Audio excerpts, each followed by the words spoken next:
when we had the conversation 2 years ago, when we started this whole segment, this was like the very first one I mentioned. I swear to God. It really was. How we have gone this far and it's just now happening, I don't know how that happened, but sorry. And the ones anticipating it last week and got the Travolta Woo battle, sorry, like I said, we shot things out of order and I did not know where I was, so yeah. It's WrestleMania Sunday, by the way, now, and we are probably right now in the midst of watching Holman get hard at this point. So those reviews are coming up tomorrow, but AJ's got a versus for you guys today. Yes. Naturally, I've talked some Scorsese. There's a lot of Scorsese that hasn't made it here yet, but I've talked about a lot of the really great ones. Haven't touched on these yet, obviously, so let's do that right now. Obviously, it's Scorsese, it's a lot, it's the, a few returning cast members, more than just De Niro and Pesci. And it's based off the same author's book, and said author is also the co-writer with Scorsese on both of them. So, yeah, this is the part where I explain why they're being compared. If you just see them and you don't know the reason yet, I'm not sure why you're watching a movie-related video.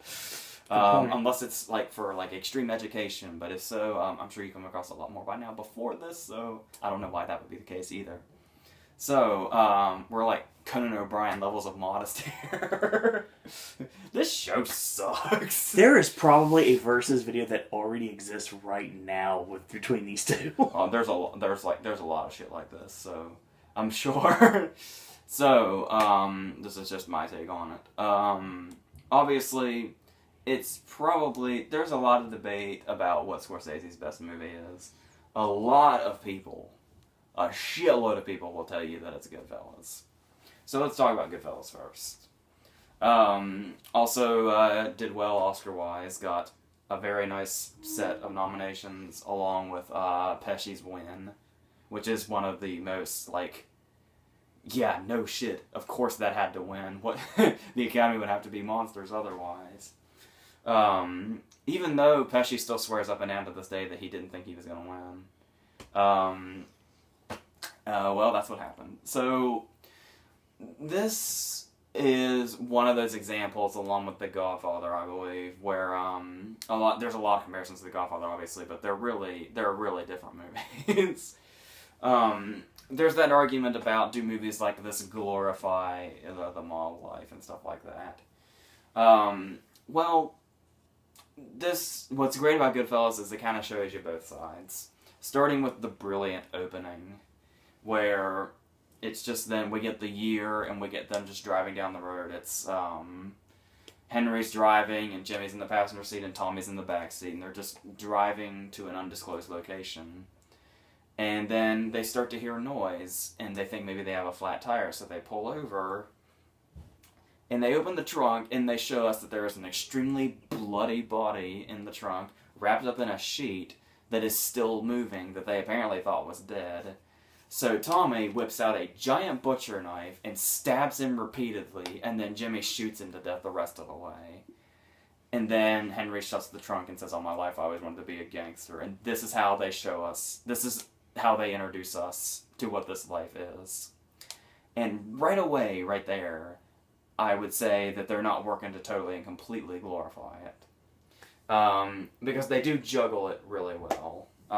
Because they start off with that, but then, like, the next 20 minutes to half an hour or so are Henry when he was a kid. And yeah, it kind of shows you how his little rise to power and how, yeah, living this life could be really, really great for people because they're powerful and, you know, they have complete control over the town and people do things for them and they return favors, and it's very family oriented and everything. Everybody's, you know, tight-knit and everything. But it can also have its bad sides. Like, we have the moment where Henry sees somebody shot for the first time when he runs up to the door for help, and he gives them the aprons and gets scolded for it. This is probably The Godfather surely has its moments, you know, with all the brutal deaths and stuff like that, but I don't think any mob movie like Goodfellas has handled the balance between what's good and what's bad, which might, if I had to guess, be why it's, you know, one of the many reasons why it's so revered. Because you have things like everybody's, you know, we see everybody's descent and their drug-fueled downfalls and stuff like that, and being arrested and stuff like that. But at the same time, we have the scenes where it shows you about how Henry, I believe, actually in his narration says the line, as long as you're, you know, in the business, prison is not that bad at all. You know, there's all the food, and you still have, you know, really nice rooms, and you're still respected and all that, and the guards know who you are and everything. It's only when you're the low-level guys that you are in the prisons that you see in the movies. So yeah, it's always a constant balance there.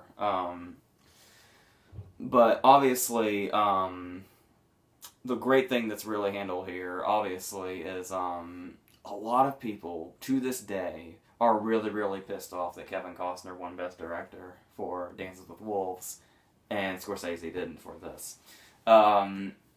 And yes, this is, whenever you think, you know, this, obviously, you know, Mean Streets was before this, and Taxi Driver was before this, and Raging Bull was before this, but whenever you think of Scorsese's specific style, you think of Goodfellas. Like, even when you look at the most recent one, The Wolf of Wall Street, The Wolf of Wall Street is Goodfellas without the violence. Mm-hmm. That's it. You got the narration, you got the tracking shots, you've got the drugs, you've got the great portions of the life, you've got the bad portions of the life, you've got a marriage that starts off, you know, very sex-fueled and then ends with one of you beating the shit out of the other and possibly almost killing them. So Scorsese just completely has, you know, a hold of this genre, this structure of storytelling in general, and had such, you know, his own voice. Like, you would think, you know, there's a lot of mob movies that came before this, but there's no voice like Scorsese's voice. Like, when you watch, you know, The Godfather, you know Coppola did it, but you don't necessarily see a Coppola voice when you watch The Godfather. But when you watch Goodfellas and Casino, there is a clear... You could know this was a Scorsese movie with your eyes closed. And there's obviously probably the most famous shot of the movie is Henry and Lauren Bracco's character's date. Her name just went right out of my fucking head. Where they show up, they go to, because you haven't seen these, right? Listen to this. Scorsese's known for those long takes that go through hallways and stuff like that. We see them and they're going to the Copacabana Club, and they've just gotten out of the car and he's handing his keys to the valet. And then they walk across the street, Then He Kissed Me is playing over the soundtrack. And they decide, Henry says, you know, there's a lot of people here, we'll go through the back entrance, this is where I go. And they go down the hallway, and then, you know, everybody knows who he is, and, you know, sees him and greets him and stuff like that. They go through this long hallway, then they end up going through the kitchen, where they go through all the kitchen itself is a gigantic maze. And then they go through, and, you know, they're, you know, like, picking food up and stuff like that, and, you know, all the chefs recognize him and acknowledge him and stuff like that. And then he gets inside the club, he stops and he talks to somebody and gets greeted. And then he is so powerful at this point that they actually bring out a table, complete with a tablecloth already on it, and carry it down to the very front of the room. And then he and her sit down, they have a conversation, and then we pan forward, and there is a guy doing a stand-up routine on the stage that they are watching. The guy doing stand-up to them dropping the car off with the valet is one shot. One goddamn shot. And it's incredible. And there's a lot of tracking shots in the movies too, but I think that's easily probably Scorsese's most famous shot in his whole filmography, for obvious reasons. And I mentioned Then He Kissed Me on the soundtrack. Another thing that you obviously everybody knows about Scorsese, is his soundtrack choice. But the great thing is, and I find this really inspirational in my own writing too, is the great thing that Scorsese does, and really, really started this thing. It still feels like he's really the only one that does it effective, like to the point that you actually notice. The great thing about Scorsese's soundtrack selection is not only does he have really fantastic taste in music, stones everywhere, it's amazing. But the thing about it is the songs that he chooses and puts in their scenes, because when you watch Goodfellas and Casino and, you know, a lot of his other movies, soundtracks are just constant. Like, there is always a song in a scene somewhere going on, even if it's really faint or it's really, really apparent. But the thing about it is, like, the connotation with the scene and the song itself have nothing in common. Like, the lyrics to the song don't mean anything. It's all about the sound of the song and whether it fits the scene or not. Just like when they're playing Atlantis when they're stomping Billy Bats to death, or I mean, I suppose every now and then you can get, like, you know, if you really, really reach, you can find meaning in the lyrics and connotation with the scene, but for the most part, it's all about just the sound of the song setting the stage as opposed to what the song itself, you know, means or whatever. And I always loved that his way of doing that. Because a lot of the times the songs seem like when you think of their lyrics, there's nothing to relate it to at all, but the sound of the song fits the scene perfectly. The use of Layla is really famous in this movie too, with the reveal of all the bodies. Frank Zero in the freezer. But a great thing about this, though, is another thing. Obviously, the actors involved. I mean, look at it. Obviously, we need to start with Ray Liotta because weirdly enough, he is the focal point of this movie. He is the focus of this movie. It is. I mean, the narration bounces around, but it's mostly his voice that we're hearing throughout this movie. He's the one in our heads and guiding us through everything. And it's his journey that we're seeing from when he's a kid to when, you know, he's going into the witness protection program. But he was like the one actor that didn't really get any like accolades or mention for this. I don't know, because he had just broken out with Something Wild, and Field of Dreams was the year before. But obviously, you know, Pesci won the Oscar and is like the character everybody really remembers. And De Niro, this was De Niro in full-on De Niro mode.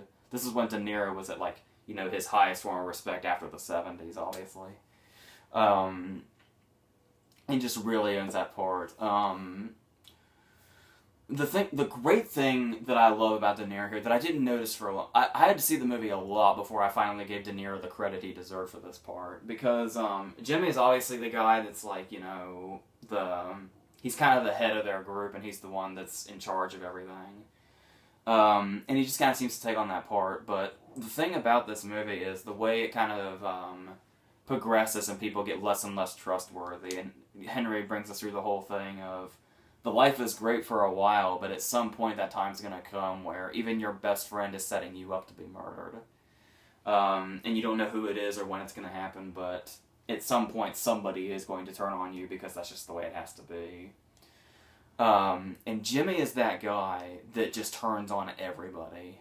Like, Jimmy does not give a fuck who you are or how long he's known you or anything. If it's your time to die, he will make sure that that happens. And... the thing about it is, Tommy is really, really, obviously not subtle at all.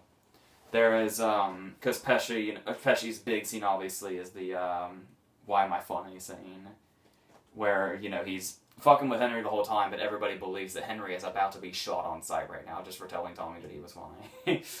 And then, right after that, he smashes the bottle over the guy's head, and then, you know, he said, just to be funny, you know, he says, "Hey, Tommy, you really are funny." Tommy whips out his gun, which is loaded, and sticks it in Henry's face as a joke.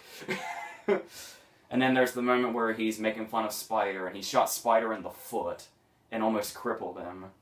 And then finally, when he comes back, after all of the trouble that Tommy has put him through, Spider just decides to stand up for himself a little bit, you know, maybe impress the guys a little bit, just says, you know what, go fuck yourself, Tommy. And everybody's just kind of like saying, oh, Tommy, you're going to let him get away with that? Oh, no. And Tommy shoots him the fuck dead right then and there for it. And then, of course, we all know what Why Don't You Get Your Fucking Shine Box did to Billy Bats, who is the guy in the trunk from the opening scene as well. So, yes, we'll get back to the guy that played Billy Bats in a minute, because it didn't... No sin goes unpunished with Casino, but the thing about it is we have all of that, but the interesting thing about it is Tommy is this frightening character, and everybody in the room knows it. And there was it's really chilling when you listen. Henry Hill is on the commentary for this DVD, and he actually is asked while watching it, like, what did you think when Tommy got hit? Like, you know, were you upset or were you sad? And his response was, if anything, I was relieved. Because that was just, things were not near as unsettling with Tommy killed. So, the thing about Jimmy is that Jimmy is just as threatening as Tommy, but he's quiet about it. You don't know when Jimmy's coming for you. And I think that, and De Niro plays that really, really well. And I think I know Liotta often gets cited as the one that doesn't get the credit he deserves because he's the star of the movie. But I don't think people really focus on De Niro as much as they should either. Because even though he's first credited, even though he's a clear supporting role, it's a really great subtle performance. I mean, he does have, you know, blow-ups, like when they buy the coat in the car and stuff like that, when they're supposed to be, you know, keeping a low profile, but still, I think he's just as threatening as Tommy, and maybe in a worse way because he's more powerful. Because, you know, because it was setting up to be that Tommy was going to get made, which would have made him invincible, but it was actually just setting it up to trick him so they could take him somewhere and shoot him. But if Tommy had been made, oh my God, God help anybody in sight. But, you know, he was shot, as Henry put it, he was shot in the face so his mother couldn't give him an open casket funeral. And the guy that played Frankie Sharp of Sharp Records and Wayne's World's the guy that pulled the trigger. Yes. So, yes, and like I was talking about, what else are we on here? Once all that passes, we get into this kind of the final act of the movie here, where the whole movie kind of comes to a head. A lot of people are not, I don't know, this is baffling to me, but a lot of people I've talked to don't care for the helicopter scene. There's a really great big segment towards the end of this movie where we're really reaching our climax, where Henry has a whole lot of errands to run, and he's totally and completely coked out to the point that he's about to fall over. He's got to go pick up his brother. His brother's Kevin Corrigan. He's got to go pick up his wheelchair-bound brother. He's got to go take some guns to Jimmy. He's got to deliver something else, and he's got to be home to make the sauce. And all this is happening at once, and while he's driving from place to place, he's being followed by a helicopter, but he doesn't know if he's really drugged out or if he's really being followed. He's really being followed, by the way. I figured that. He takes the guns to Jimmy, and Jimmy doesn't want them, so he's got to take the guns somewhere else, and and it's this big clusterfuck that shows you everything his life has come to, and how everything was great at one point, but now, you know, he's always looking over his shoulder to make sure he's not about to get killed by Jimmy, and he's not about to get arrested, and it's just this massive clusterfuck. The cops are all over everything, and anything could happen at a moment's notice. And I really love that segment. I know it's really late in the movie. It's past the 2-hour mark, I think, and I think that's why people think people are starting to get a little antsy once we're getting towards the end there. But it's one of my favorite segments of the movie. I love it, and I think it really just kind of encompasses what Henry's life had become by that point. The only thing, Lauren Rocco also got a nomination for this, and I understand why. She's good and everything. It's not that. It's just Karen. Karen is her name. I'm not as big a fan of her scenes. I understand why they're here, because, you know, the whole mob wife thing is just as important as everything else in mob life. But Her scenes are very, very soap opera-y. Like, there's the scene where she's at home with her mom, and and Henry hasn't come home, and there's that, and then she has a lot of screaming and throwing tantrums. It feels a lot, and it's worth noting, I know it sounds weird, but it's the honest to God truth. I have caught Goodfellas on Lifetime a time or two. Seriously, yeah. It's extremely, extremely edited, but, yeah, of all things. So yeah, I'm not as big on those scenes, but everything else, is one big, magnificent, fantastic package. And I really, really love, the last shot of the movie, right before Leo takes the paper and goes back into the house. It's the shot of Pesci firing at the camera in an ode to him. It's an exact shot of Cagney. And he's even like dressed the exact same way. And I've always loved that because that's when you realize, yeah, Tommy DeVito is absolutely 100% a 90s James Cagney role. Like, without like the profanity, obviously, because of the times. This is totally what Cagney was in his gangster roles. And Pesci just made it his own thing. And yes, I've always loved that nice little touch there. It's very, very Scorsese, too. Because, you know, Scorsese loves movies just as much as I would imagine making them. So, it's nice to catch those things. And yeah, it's generally regarded as one of, if not his masterpiece. A lot of people think it's his best movie. And then we have Casino, which basically it feels like the same format, but it is a different story. It is, Sam Rothstein is De Niro, who goes out to Vegas and comes to his own rise to power. And he ends up falling for and marrying a prostitute who is Sharon Stone, who basically plays pretty much everybody she comes into contact with. And his best friend, Nicky, who is Joe Pesci, who decides he's going to move out there too and maybe do his own thing. And all fucking hell breaks loose. And the interesting thing about it, because Casino is the movie, a lot of Scorsese movies are like this, especially like this and The Wolf of Wall Street and the movies that follow with this. But Casino is the one I think where it's most apparent. A very large portion of Casino is narration. Like, I'm not sure because the movie flows so fast I can't keep track of the time, but if I had to throw a number out there, the entire first hour is just narration from De Niro, while we're being introduced to how things work in his casino. But the way just everything builds up and they set up, you know, what goes on here and all that, this is not a movie that feels 3 hours long at all.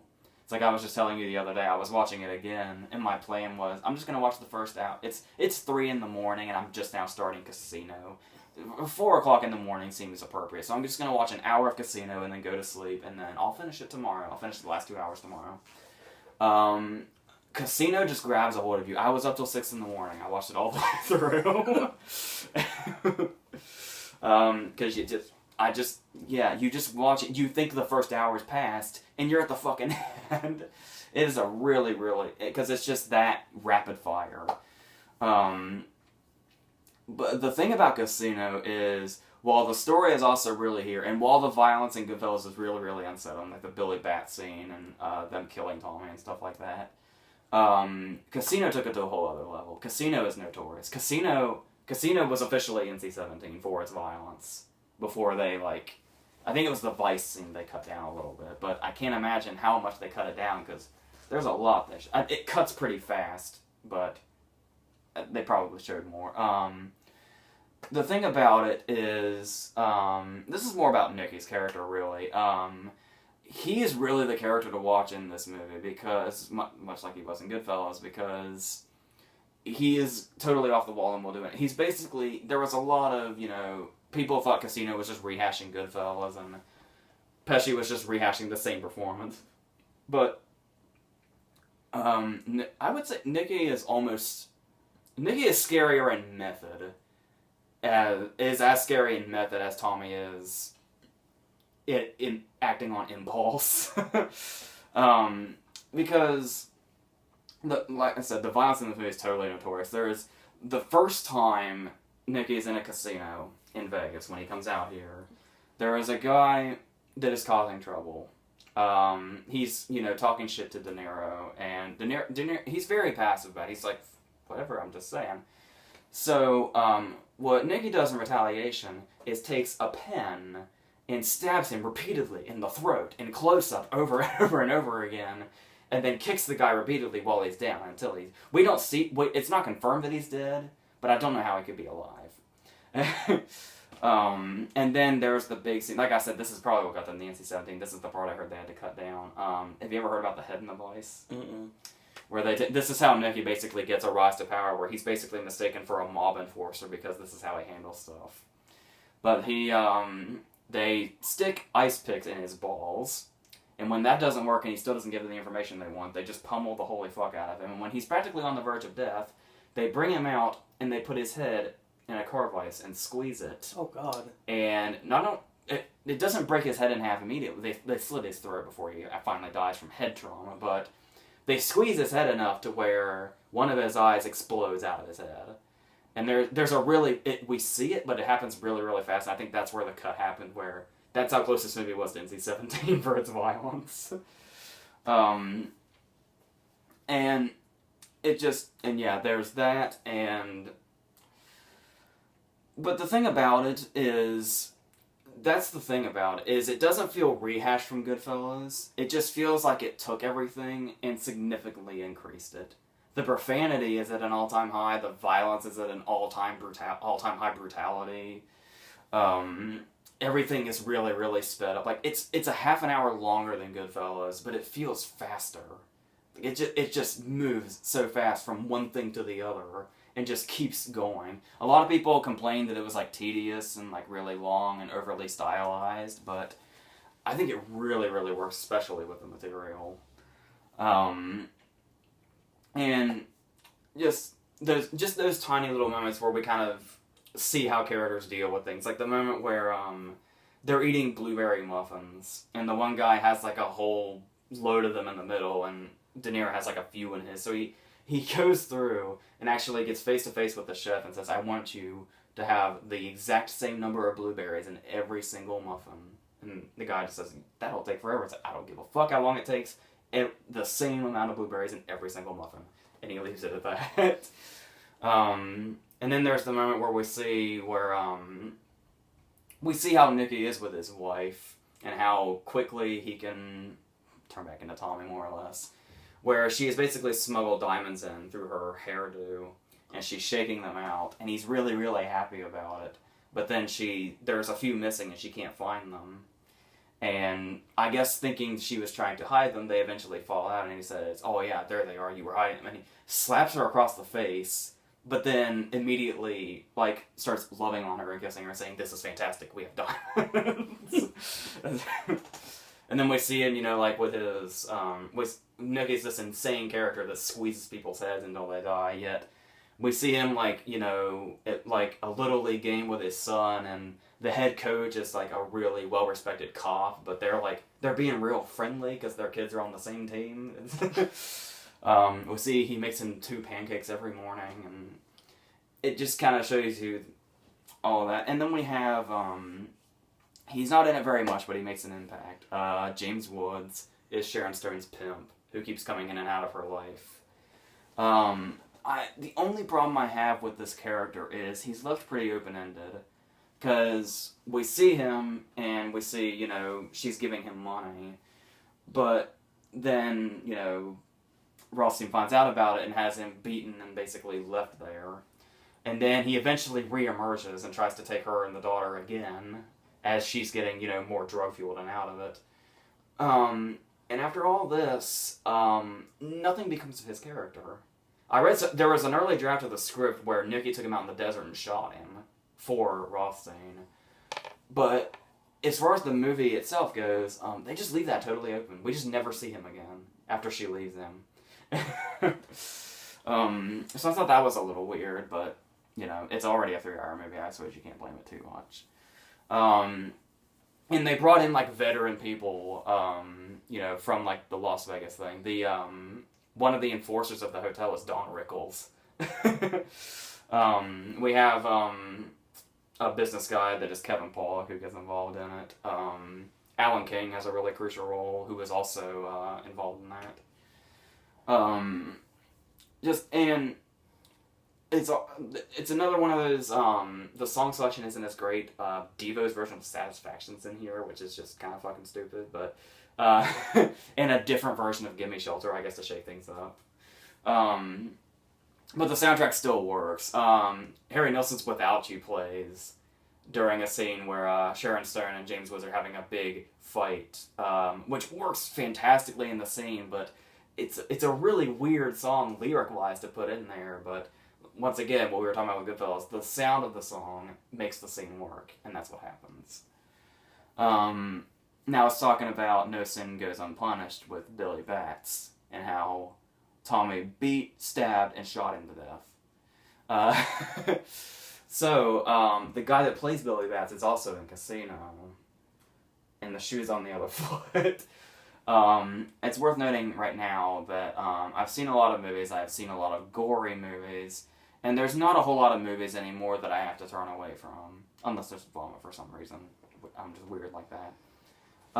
But there are a very few and far between scenes of gore that I cannot watch. Joe Pesci's death in Casino is a scene I cannot watch. Because it's not really it's horrifying what's happening. His character totally deserves it, though. Yeah, it's worth noting, Sharon Stone and Joe Pesci fuck in this movie, and if you haven't seen it, you've probably heard about it, and yeah, it's as frightening as you can imagine. It's really sleazy secret fucks, too. Because she's De Niro's wife, of course, and he's his best friend, but that's the kind of character he is. We have this fantastic scene, one of the best Scorsese scenes in history, where everybody's getting off at the same time in a montage to House of the Rising Sun. It's an awesome scene. And this comes to a head when Tommy and his brother come out to the middle of a cornfield to do business. And that guy comes up behind him with a bat, and Nick and his brother have been set up. And they strip them down to their underwear and beat them in ways you cannot imagine. And it's not the beating that bothers me, believe it or not. There is so much. I mean, I don't know what it was about this scene among all the other scenes, the fucking Vice scene or whatever. But there is just so much blood in this scene. For some reason, it just horribly unsettles me. I cannot look at this scene at all. And while they are bleeding so much they can barely breathe through it, they are thrown into a hole and buried alive. It's that I can't. I mean, it's a great comeuppance for a horrible character, but I can't even look at. It's a horrifying scene. And then everything comes to a close where, we see Vegas as it is now, and Rothstein has basically lost all control and says, it's gone from, we control it to Disneyland and tourists now. And that's just all I can do. The last scene of the movie is him old, and he's sitting behind his desk and just says, and that's that, and we fade out.